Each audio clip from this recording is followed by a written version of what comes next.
बिस्मिल्लाहिर्रहमानिर्रहीम, अस्सलाम वालेकुम। मैं हूं ईसा नकवी। आज पार्लियामेंट का मुश्तरका इजलास था जिससे सदर आरिफ अलवी ने ख़िताब किया। ये ख़िताब, इसमें बहुत सारी ऐसी चीज़ें हैं, मस्बत चीज़ें हैं जिनके ऊपर बात की जानी चाहिए। और इस ख़िताब का कौन सा ऐसा पहलू है जिसको मैं समझता हूँ कि वो कुछ जो है वो ज़्यादा सूट नहीं करता था, उसे मज़ीद बेहतर किया जा सकता था, उस पर बात करेंगे। और साथ ही अपोजिशन का रोल क्या था। और ये एक जुमला है, ये जुमला जो है वो शेख रशीद का, थोड़ा सा इसको शामिल कर लें, और थोड़ा सा सेनेटर सिराजुल हक का, उसको मिलाकर मैंने अपने थंबनेल पर लिखा है कि लगता है कि रात का जो पिछला पहर है उसमें जो तावीज़ किया जाता है वो तावीज़ असर किया है अपोजिशन पर। हुकूमत और अपोजिशन के मामलात आज के इजलास में कैसे रहे उसका मैं आपको बताऊंगा, लेकिन उससे पहले मैं आपको बताता हूं कि जिस दिन पाकिस्तान तहरीक-ए-इंसाफ की हुकूमत के 2 साल मुकम्मल हुए 18 अगस्त को, उस दिन एक सीनियर सहाफ़ी हैं, तज्ज़ियाकार हैं, बहुत ही सीनियर सहाफ़ी हैं, मज़हर अब्बास साहब, उन्होंने एक ट्वीट किया। उस ट्वीट से मैं ख़ासी हद तक इत्तफ़ाक़ करता हूँ। वो ट्वीट मेरे सामने लिखा हुआ है, वो मैं आपको पढ़ के सुनाता हूँ। और ये बाकायदा मेरा ख़्याल है कि रिप्रेजेंट करता है कि आज की जो सियासी सूरत हाल है उसका बड़े अच्छे तरीके से अहाता करता है। वो कहते हैं कि one can differ with PTI governments performance on many accounts in 2 years, but it is certainly much better than oppositions 2 years. PTI's biggest challenge is PTI even today। यानी मज़हर अब्बास साहब कहते हैं कि जो हुकूमत है पाकिस्तान तहरीक इंसाफ की, उससे और उसकी परफॉर्मेंस से बहुत सारे मामलात ऐसे हैं जिनके ऊपर इख्तलाफ किया जा सकता है, लेकिन ये तयशुदा बात है कि जो हुकूमत की परफॉर्मेंस है वो अपोजिशन की परफॉर्मेंस से बेहतर थी। और आज भी अगर PTI का जो सबसे बड़ा चैलेंज है वो PTI ख़ुद है। PTI के जो टीम है, जो इस वक्त जिसको मुख्तलिफ़ ज़िम्मेदारियाँ सौंपी गई हैं हुकूमत चलाने के हवाले से, उनमें बहुत सारे लोग हैं जिनकी परफॉर्मेंस पर बहुत सारे सवालात हैं। तो अपोजिशन जो है उससे हुकूमत को कोई ख़तरा नहीं। अगर हुकूमत को कोई ख़तरा है तो अपने अंदर बैठे हुए लोगों से है। तो ये ज़ाहिर है मैं इसकी बहुत सारी जो इसका जो क्रक्स है इस ट्वीट का, मैं उससे बड़ी हद तक इत्तफ़ाक़ करता हूँ। आज का जो इजलास है उसमें बाकायदा ये नज़र आया कि अपोजिशन जिसका जो उसका किरदार है, जो अपोजिशन का होना चाहिए, मीडिया और अपोजिशन दोनों अपना किरदार उस तरीके से निभाते हुए नज़र नहीं आते। हुकूमत को जिन मामलात के ऊपर एक वॉच डॉग के तौर पर टफ़ टाइम दिया जा सकता है, उसके ऊपर चेक रखा जा सकता है, उसको बेहतर से बेहतर करने में, उसको जो है परफॉर्मेंस उसको इम्प्रूव करने में और लोगों की बेहतरी के लिए जो काम किया जा सकता है वो ना तो हमें अपोजिशन करती हुई नज़र आती, और मीडिया का भी लगभग जो है अफसोस के साथ कहना पड़ता है कि वैसा ही रोल है। आज का जो ख़िताब है वो ख़िताब ज़ाहिर है कि ये एक आइनी ज़रूरत है कि जब भी पार्लिमानी साल मुकम्मल होता है तो जो सदर मुमलिकत हैं उनका ख़िताब होता है मजलिस शूरा से, जो कि जॉइंट पार्लियामेंट्री सेशन है, मुश्तरका इजलास, जिसमें सेनेट और कौमी असम्बली के तमाम अरकान से ख़िताब करते हैं सदर। हिस्टोरिकली होता आया, परवेज़ मुशर्रफ साहब जो हैं वो जब उनके दौरान ख़िताब जब एहतजाज हुआ तो उसके बाद फिर उन्होंने अपने ग़ालिबन दूसरे से ऑनवर्ड जो है वो ख़िताब 2002 की जो असम्बली थी उसमें उन्होंने ख़िताब नहीं किया। इसी तरीके से जो है वो सदर ममनून हुसैन ख़िताब करते रहे, मुख्तलिफ़ सदूर जो हैं वो ख़िताब करते रहे। सदर जो है वो ऑब्वियसली एक अहाता करता है और कि गुज़श्ता साल में हुकूमत की परफॉर्मेंस कैसी रही, कौन कौन से पॉइंट्स थे जो बेहतर रहे, उनके ऊपर भी बात करता है, ख़ामियों की निशानदेही भी करता है, और साथ ही एक लाइन ऑफ एक्शन जो है वो पार्लियामेंट को देता है, एक पॉलिसी देता है कि कौन से ऐसे चीज़ें हैं, कौन से ऐसी लेजिस्लेशन है, कानून साजी का अमल है जिसको अपोजिशन और हुकूमत मिलकर कर सकते हैं। हुकूमत चलाना जो है वो सिर्फ ज़ाहिर है हुकूमत का काम है, लेकिन आवाम की बेहतरी के लिए फ़ैसले करना वो पूरी पार्लियामेंट का काम है। तो उसके लिए एक बाकायदा गाइडलाइन दी जाती है। सबसे पहली बात तो ये थी कि आज अपोजिशन जिस तरीके से बहुत सारे ऐसे अहम मौक़े के ऊपर, जब मैं यानी कि मैं अक्सर ये अपोजिशन के हवाले से मैं बात करता हूँ तो मैं उसमें कहता हूँ कि देखिए अपोजिशन का जो है वो ऑब्वियसली रोल है एक अपोजिशन का, उनका तनकीद करना भी बनता है, और जहाँ तक जायज़ हो वो बहुत डट के करनी चाहिए। हुकूमत की ऐसी पॉलिसीज़ जिनमें बेहतरी की ज़रूरत हो उसके ऊपर अपनी आवाज़ उठानी चाहिए। लेकिन कुछ मामलात ऐसे हैं जिनको आप मुल्की मामलात कह सकते हैं, जिस तरीके से कोरोना वायरस का इशू था, जिस तरीके से कश्मीर की पॉलिसी है, जिस तरीके से पाकिस्तान की बैरूनी दुनिया में तशख़्ख़ुस है, उसके हवाले से जब कुछ हो रहा होता है। मुश्तरका इजलास में एक बाकायदा गैलरी में पासेस जारी होते हैं, इन्विटेशंस दिए जाते हैं ऐसे इजलास के लिए। आज भी जो है वो ज़ाहिर है पाकिस्तान के मुसल्लह अफवाज के सरबराहान मौजूद थे, मुख्तलिफ जो सूबाई क़यादत है वो वहाँ पर मौजूद थी, लेकिन साथ ही एक गैलरी में जो बैरूनी दुनिया के पाकिस्तान में सफ़ीर हैं, जो मुख्तलिफ ममालिक की जानिब से पाकिस्तान के लिए सफ़ीर मुकर्रर किए गए हैं, उनको इन्वाइट किया जाता है। और जब वो गैलरी में बैठकर हमारी पार्लियामेंट की सूरत हाल देखते हैं और पार्लियामेंट में जो लोग हैं उनको इस तरीके से शोर शराबा करते हुए, शोर मचाते हुए तो देखते हैं, तो जाहिर है obviously that is one point I think के जो कौमी मामलात हैं उनके ऊपर अपोजिशन जो है उसको ज़्यादा बुर्दबारी, ज़्यादा तहम्मुल से का मुजाहरा करना चाहिए। लेकिन इसमें यह बात ऐसी नहीं है, जब तहरीक इंसाफ भी अपोजिशन में थी तो उसने भी जब जो ख़िताब होता था सदर मुमलिकत का, उसमें उसका रवैया भी उस तरीके से मैच्योर नहीं था। और ये ओवरऑल जो मैच्योर ना होना है पार्लियामेंट्री सिस्टम का, उसकी जो है ज़ाहिर है वजह है, ये बेहतर होना चाहिए सिलसिला। आज के ख़िताब में ज़ाहिर है कि हमने देखा कि जिस किस्म का जैसे ही आगाज़ हुआ, अभी सदर मुमलिकत जो हैं वो रोस्ट्रम पे नहीं पहुँचे थे, उन्होंने ख़िताब शुरू नहीं किया था और अपोजिशन ने अपने बेंचेस पर खड़े होकर शोर मचाना शुरू कर दिया। अपोजिशन में कौन नहीं था? अपोजिशन में बिलावल भुट्टो जरदारी नहीं थे, अपोजिशन में शहबाज शरीफ साहब नहीं थे, अपोजिशन में आसिफ अली जरदारी नहीं थे। तीनों ये जो दोनों बड़ी जमातें हैं, इनके जो मेन लीडर्स हैं वो मौजूद नहीं थे। और जो अपोजिशन है जिससे वो ताना देती है हुकूमत को कि वज़ीर-ए-आज़म इमरान खान जो हैं वो ऐवान में नहीं आते, पार्लियामेंट को वक़्त नहीं दी जाती, अहमियत नहीं दी जाती, तो आज के इंतहाई अहम इजलास से ये तीन अशख़ास जो हैं वो गायब थे। और ये वो लोग हैं जो हुकूमत को बाकायदा नसीहत करते हुए नज़र आते हैं, हुकूमत को बाकायदा तलकीन करते हुए नज़र आते हैं कि जिस वक्त आपने देखा जो मामला हुआ कुलभूषण जाधव का,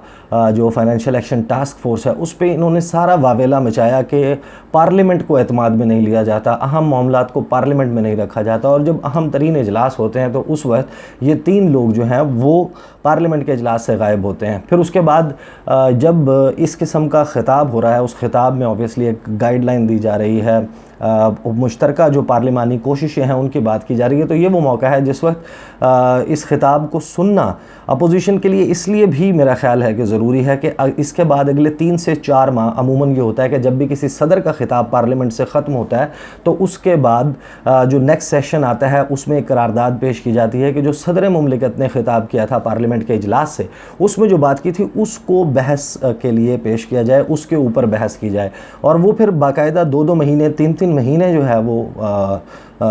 उसके ऊपर बहस जो है वो चलती है, उसके ऊपर मुख्तलिफ नुकात हैं जिनके ऊपर बात होनी होती है। तो जिस अपोजिशन ने आज के इजलास में मैं आपको बताऊंगा कि क्या किया, तो वो किस तरीके से अगले 3 से 4 महीने उस डिबेट में हिस्सा लेगी, obviously that is also a question mark. आज इस वक्त जो है वो सदर आरिफ अलवी का ख़िताब अभी शुरू नहीं हुआ था, वो रोस्ट्रम की तरफ अभी चले ही थे, बल्कि अनाउंस किया गया था स्पीकर असद कैसर की जानिब से कि वो दावत देते हैं सदर मुमलिकत सदर आरिफ अलवी को कि वो आएँ और ख़िताब करें। उसी वक्त अपोजिशन जमातों के जो अरकान हैं वो खड़े हो गए बेंचेस के ऊपर, उन्होंने खड़े होकर नारेबाजी शुरू कर दी। ख्वाजा आसिफ थे पेश, उसमें मुस्लिम लीग और नून और पीपल्स पार्टी और JUI और दीगर जमातों के जो अपोजिशन जमातें हैं उनके लोग सारे थे, 1 बाय 1 वो खड़े होते गए, उन्होंने शोर मचाना शुरू कर दिया। जबकि जो हुकूमती बेंचेस के ऊपर लोग बैठे हुए थे उन्होंने बाकायदा डेस्क बजाकर इस्तकबाल किया सदर मुमलिकत का। और जैसे ही ख़िताब शुरू हुआ, ऐवान में नीचे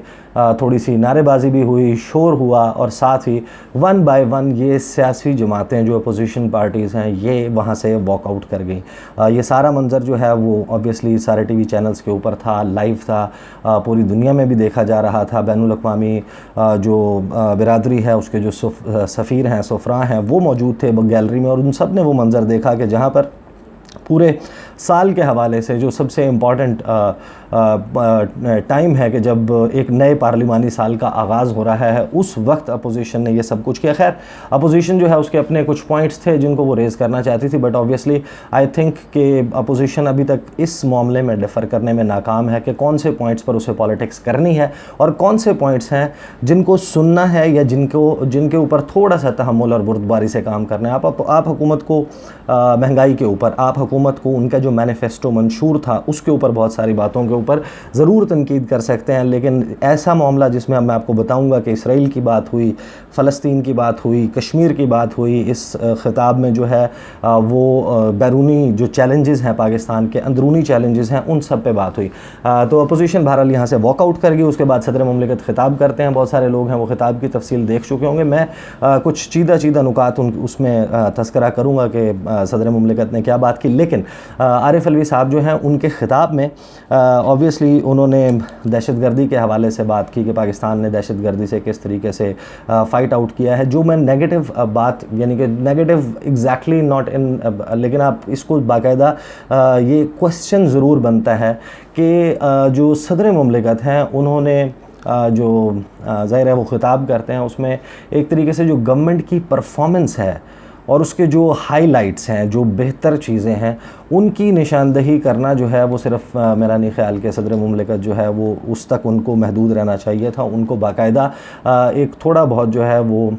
हुकूमत को बताना चाहिए था कि कौन से पॉइंट्स हैं जहाँ पर हुकूमत जो है वो उस तरीके से परफॉर्म नहीं कर सकी, उसको बेहतर करने की ज़रूरत है। ये ज़रूर सदर को आज अपने ख़िताब में जो है पॉइंट शामिल करना चाहिए था। अलबत्ता उन्होंने गुज़श्ता एक साल में जो हुकूमत की अचीवमेंट्स हैं उनकी बात की और साथ ही अगले पार्लिमानी साल में क्या क्या चीज़ें होनी चाहिए उसके हवाले से बात की। कुछ मेन पॉइंट्स हैं जिनके ऊपर मैं आपको बता देता हूँ कि उन्होंने दहशतगर्दी से जिस तरह पाकिस्तान ने मुकाबला किया उसका इजहार किया। फिर उन्होंने कहा कि अफ़गान महाजरीन, पूरी दुनिया जो 100 महाजरीन को नहीं रख सकती है, देखें पाकिस्तान ने किस तरीके से अफ़गान महाजरीन को रखा हुआ है। इंतहा पसंदी को जिस तरीके से पाकिस्तान ने, और ये बाकी एक काबिले तहसीन जो है वो चीज़ है, और इसमें अक्रॉस द बोर्ड एफ़र्ट्स हैं, सिर्फ किसी एक हुकूमती जमात या किसी एक इदारे के नहीं बल्कि अक्रॉस द बोर्ड हमारी जो कौम है उसने मिल के फ़ाइट आउट किया। उसकी उन्होंने तारीफ़ की और कहा कि देखें हमारे मशरिक़ में यानी कि भारत में इस वक्त इंतहा पसंदी का आगाज़ और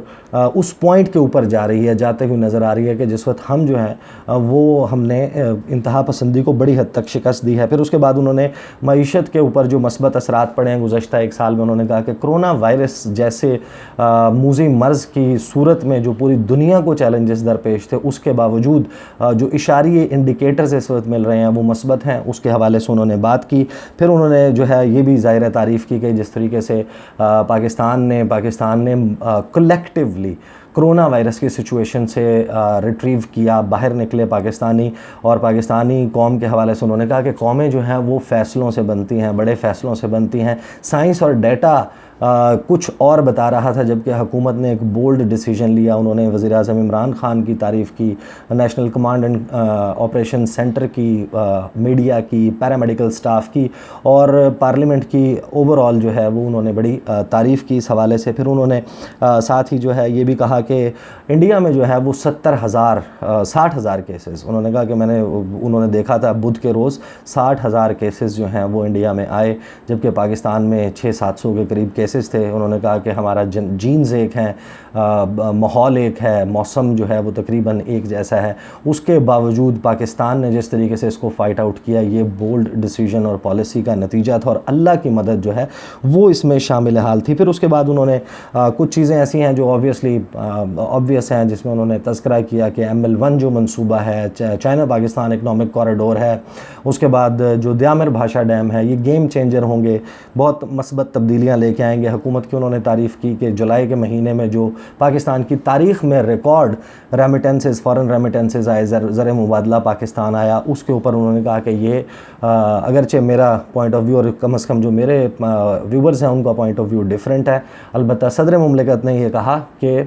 ये सिर्फ़ और सिर्फ हुकूमत पर जो एतमाद है उसका इजहार है बैरूनी मुल्क बसने वाले पाकिस्तानियों का। अगरचे हम इसके तफसील से डिस्कस कर चुके हैं कि कौन कौन सी वजूहात हैं कि जिसकी वजह से जुलाई के महीने में इतना ज़्यादा बड़ी रकूम जो है वो पाकिस्तान आई, ज़र मुबादला पाकिस्तान पहुंचा। उसके बाद उन्होंने एक चीज़ जिसके ऊपर तारीफ़ बनती भी है, उन्होंने वज़ीर-ए-आज़म की तारीफ़ की कि दो टोक बयान दिया कि इसराइल को तस्लीम नहीं किया जाएगा, और जो कायद-ए-आज़म मोहम्मद अली जिन्ना की जो पॉलिसी थी फ़लस्तीन और इसराइल के इशू के ऊपर, उसको मौजूदा हुकूमत ने दो टोक अंदाज में उन्होंने कहा कि हमने सामने रख दिया। इस पर उन्होंने तारीफ़ की, शुक्रिया अदा किया उन्होंने तुर्की का, मलेशिया का, आज़रबाईजान का और फिर ईरान का कि इन ममालिक ने और चीन ने कश्मीर के मामले के ऊपर पाकिस्तान का साथ दिया। नाम लेके इन ममालिक को जिन्होंने पाकिस्तान के साथ खड़े हुए उनको मेंशन किया, और साथ ही उन्होंने इसी पैराए में ये कहा कि सऊदी अरब से भी हमारे ताल्लुकात बेहतर हैं, सऊदी अरब से हमारे दोस्ती है और दोस्ती रहेगी। अफ़गानिस्तान में अमन के हवाले से उन्होंने बताया कि पाकिस्तान का अमन किस तरीके से अफ़गानिस्तान से जुड़ा हुआ है। और पार्लियामेंट को साथ ही जो आखिर था उनका, उन्होंने कहा कि मैं पार्लियामेंट को मुबारकबाद देना चाहता था, लेकिन एक हिस्सा पार्लियामेंट का यानी कि अपोजिशन जमातें वो तो मौजूद ही नहीं हैं इजलास में, वो यहाँ पर मौजूद नहीं है, वरना मैं उनको मुबारकबाद देता कि किस तरीके से उन्होंने फाइनेंशियल एक्शन टास्क फोर्स के हवाले से जो लेजिस्लेशंस रिक्वायर्ड थी वो लेजिस्लेशंस की, और जो कौमी नौइयत के मामलात हैं उनके ऊपर अपोजिशन ने हुकूमत का साथ दिया, FATF के बिल्स पास किए। और फिर साथ में आखिर में उन्होंने कहा कि पाकिस्तान की अफवाज, अदलिया, हुकूमत और मीडिया, ये तमाम मेन पिलर्स वो साथ हैं कौमी एजेंडे के ऊपर। और कौमी एजेंडा जो है वो एक करप्शन फ्री पाकिस्तान है, एक प्रॉस्परस पाकिस्तान है। उसके हवाले से उन्होंने ये बात कहकर अपना ख़िताब जो है वो कंक्लूड किया। अपोजिशन का उनका मैसेज जो है वो बड़ा क्लियर था। अलबत्ता अब मैं आपको थोड़ा सा इससे जो पहले वाला जो मुश्तरका इजलास था उसके हवाले से मैं अगरचे वीडियोस कर भी चुका हूँ और उसमें ये बात भी मेंशन कर चुका हूँ, लेकिन मैं रिपीट कर देता हूँ कि जिस वक्त फाइनेंशियल एक्शन टास्क फोर्स के हवाले से म्यूचुअल लीगल असिस्टेंस के बिल को पास किया जा रहा था, उस वक्त अपोजिशन की जो मेन जमातें हैं, पाकिस्तान पीपल्स पार्टी और पाकिस्तान मुस्लिम लीग नवाज़, ये ऐवान में मौजूद थी। उन्होंने हुकूमत का साथ दिया था। उस वक्त जिस वक्त दीगर छोटी अपोजिशन जमातें वॉकआउट करके गई बाहर, तो मैंने बाहर अमीर जमात इस्लामी सेनेटर सिराजुल हक साहब से पूछा कि अपोजिशन ने आपका जो बड़ी अपोजिशन जो है तमाम जमातें मुत्तहिद क्यों नहीं थी इस सारे मामले पर, और हुकूमत को आप लोगों ने टफ़ टाइम क्यों नहीं दिया, क्योंकि आपकी तो बड़ी ओपन पॉलिसी थी कि आप ये बिल पास नहीं होने देंगे। तो उन्होंने कहा कि जो पीपल्स पार्टी और मुस्लिम लीग नवाज़ हैं, इन्होंने देना तो हमारा साथ होता है, लेकिन रात के पिछले पहर पता नहीं क्या होता है और उसके बाद अगले दिन जो है वो सब कुछ तब्दील हो जाता है, ये हमारे साथ ही नहीं होते। तो आज भी जो है वो बाकायदा जिस वक्त अपोजिशन, एक तो ये कि अगर टफ़ टाइम देना चाहती तो टफ़ टाइम भी दे सकती थी वहाँ पर मौजूद रहकर, और अगर उसको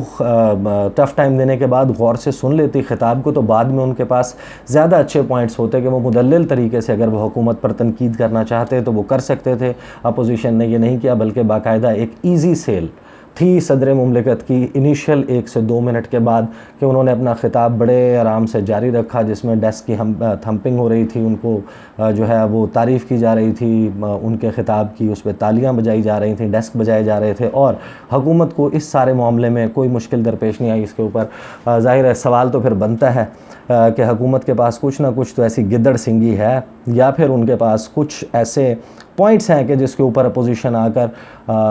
या तो ब्लैकमेल होकर साथ दे जाती है, या फिर अपनी कमज़ोरियां, अपनी कमियां और अपनी कोताहियां ऐसी हैं कि हुकूमत के सामने डट कर खड़े होने का या उनके साथ मुकाबला करने का हौसला जो है वो अपोजिशन जमातों में बज़ाहिर नज़र नहीं आता। मैंने कहा ये तफ़सीलात आपके साथ शेयर कर लूँ। अगली वीडियो में आपके साथ मुलाकात होगी। मुझे इजाज़त दीजिए। अल्लाह हाफ़िज़।